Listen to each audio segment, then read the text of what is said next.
Morning बच्चों, class third का जो इंग्लिश का पेपर है मैं आपको एक बार समझा देता हूँ। देखिए, क्वेश्चन पेपर आपका 40 मार्क्स का होगा, ठीक है, और ये भी सारे क्वेश्चन इसके कंपलसरी हैं। पहला क्वेश्चन देख लीजिए, complete the following sentences by using the correct word. ठीक है, इन सेंटेंसेस को सही शब्द चुनकर पूरा कीजिए। पहला है give me dash to eat. ठीक है, मुझे कुछ डैश दो खाने के लिए। तो यहाँ पर क्या है, फूड या क्लॉथ्स। फूड मतलब खाना, क्लॉथ्स मतलब कपड़े। तो जो सही वर्ड होगा आप यहाँ पर लिख देंगे। ठीक है, सेकंड है प्ले विथ डैश। प्ले मतलब होता है खेलना। ठीक है, यहाँ पर मी या रेड, दो आपके पास ऑप्शन है, आप क्या ऑप्शन यहाँ पर रखेंगे जो सही होगा। ठीक है, तो ये हो गया आपका सेकंड। थर्ड है आपका swim across the dash, river या बोट। स्विम मतलब होता है तैरना, रिवर मतलब नदी, बोट मतलब नाव। ठीक है, जो सही वर्ड होगा आप यहाँ पर लिख देंगे। फिर अगला है let's get on the dash, morning या ट्रेन। मॉर्निंग मतलब सुबह, ट्रेन मतलब रेलगाड़ी। ठीक, तो ये था आपका पहला क्वेश्चन। अब देख लेते हैं question number second. Fill in the blanks with the opposite of the underlined word, use the words from the help box. ठीक, यहाँ पर आपका जो क्वेश्चन है आप एग्जाम्पल समझते हैं।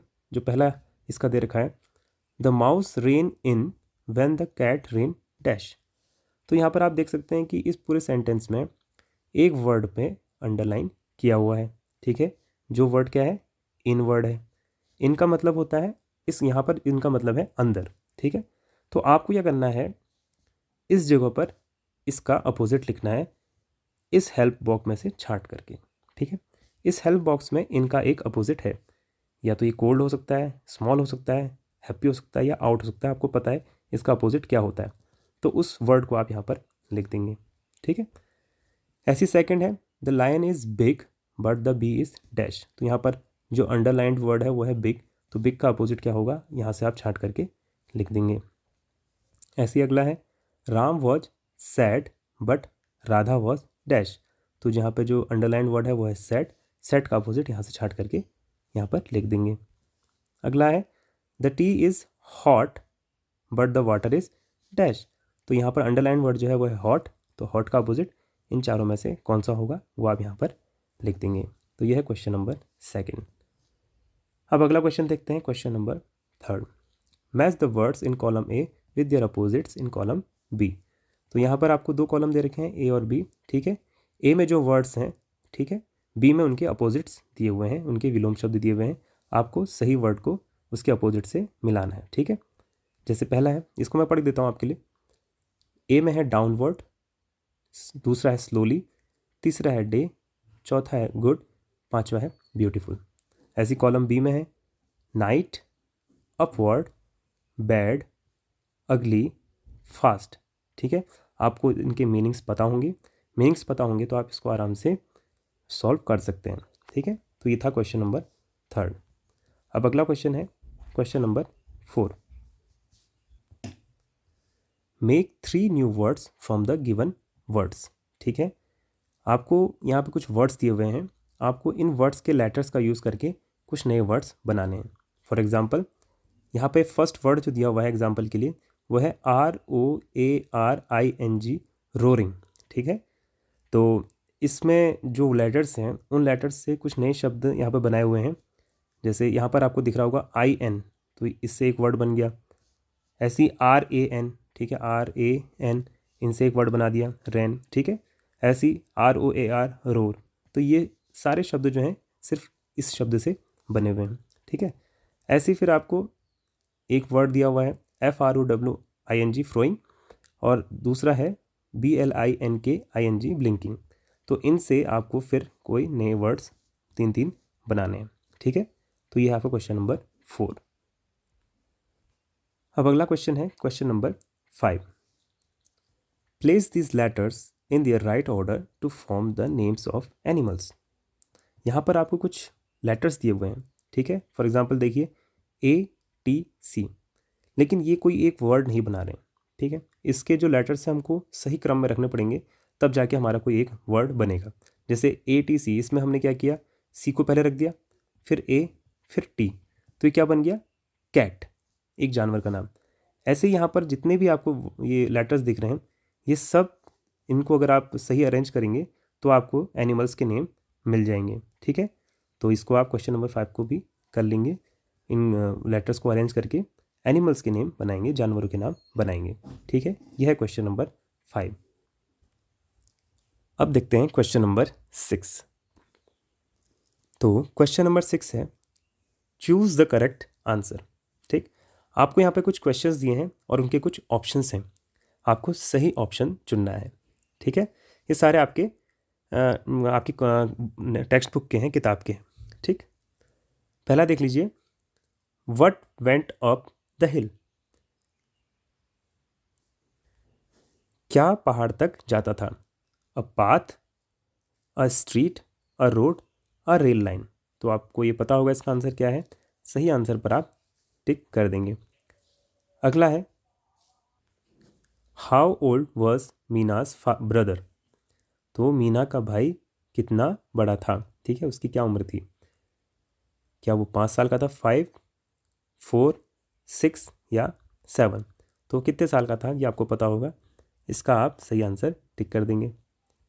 अगला है व्हाट डिड द टाइगर कब कैच वन नाइट, तो एक रात टाइगर कब यानी बाघ के बच्चे ने क्या पकड़ा। ठीक, a deer, a pig, a frog, a cat. तो आपको इसका आंसर पता होगा। ठीक है, उस पर आप सही टिक कर देंगे।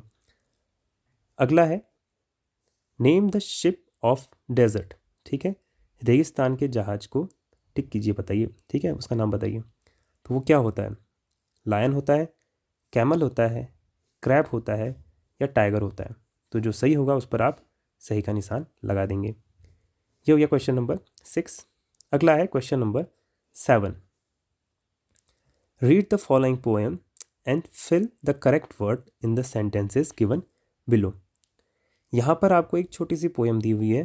ठीक है, इस पोएम के अकॉर्डिंग आपने ये नीचे जो आपको वर्ड्स, ये जो सेंटेंस दिए हुए हैं, इनको कंप्लीट करना है। ठीक है, आपकी हेल्प के लिए फिर यहाँ पर बॉक्स में कुछ वर्ड्स भी दिए हुए हैं, आपने सही चुन करके यहाँ पर लिखना है। ठीक, इसको एक बार हम पढ़ देते हैं। Bruno is my pet puppy, Bruno is my pet puppy, he breaks his dish, he is sad, daddy gives him milk but Bruno is sad, mummy gives him a new dish, now Bruno is happy. Bruno is my pet puppy, Bruno मेरा पालतू puppy है। Puppy आप जानते होंगे ना, कुत्ते के बच्चे को पपी बोलते हैं। ही ब्रेक्स हिज डिश, उसने अपनी डिश जो थी, जो उसकी प्लेट होती है, वो उसने तोड़ दी। He is sad, daddy gives him milk, वो दुखी है तो डैडी ने उसको क्या दिया, मिल्क दिया, दूध दिया। बट ब्रूनो इज़ सैड, लेकिन फिर भी ब्रूनो जो है सैड है, दुखी है। Mummy gives him a new dish, mummy ने उसको एक दूसरी डिश दी, दूसरी plate the. Now Bruno is happy, अब ब्रूनो हैप्पी है। ठीक है, अब देखिए इसका जो पहला क्वेश्चन है, Bruno is my blank space. तो यहाँ पे ब्लैंक स्पेस में आपने क्या लिखना है, पैट या डिश। ब्रूनो मेरा क्या था, क्या है मतलब, पैट है या डिश है। ठीक, तो आपको पता होना चाहिए, ये सब ऊपर लिखा हुआ है, आपको बस छांट करके लिखना है। अगला है ही ब्रेक्स हिज डैश, डिश या फिश। तो ये भी आपने भी पढ़ा, सही उत्तर आप लिख देंगे। फिर अगला है daddy gives him dash, water या मिल्क। ये भी मैंने आपको पढ़ाया, बताया, आपने भी पढ़ा होगा। ठीक, तो इसको आप सही लिख देंगे।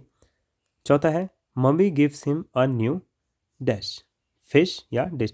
ये सारे के सारे जो हैं इसके आंसर इसमें दिए हुए हैं, आप इसको छांट करके लिख लेंगे। ठीक है, अब है अगला 8th क्वेश्चन, जो है लास्ट क्वेश्चन आपका। Choose any one of the following and right 4 sentences on it. आपको यहाँ पर 3 टॉपिक दिए हुए हैं। ठीक है, इन 3 टॉपिक में से आपको किसी एक टॉपिक पर 4 सेंटेंस लिखने हैं, 4 वाक्य लिखने हैं अपने मन से। पहला है माई सेल्फ, यानी अपने बारे में। दूसरा है माई स्कूल, यानी अपने स्कूल के बारे में। तीसरा है माई मदर, यानी अपनी माता जी के बारे में। ठीक है, तो 4 सेंटेंसेस आप बढ़िया से यहाँ पर लिख सकते हैं अपने मन से। ठीक, तो ये था बच्चों आपका क्वेश्चन पेपर। उम्मीद है आपको समझ में आ गया होगा और आप अच्छे से करेंगे। तो अच्छी हैंड राइटिंग में कीजिएगा, अच्छा काम कीजिएगा। Okay, all the best.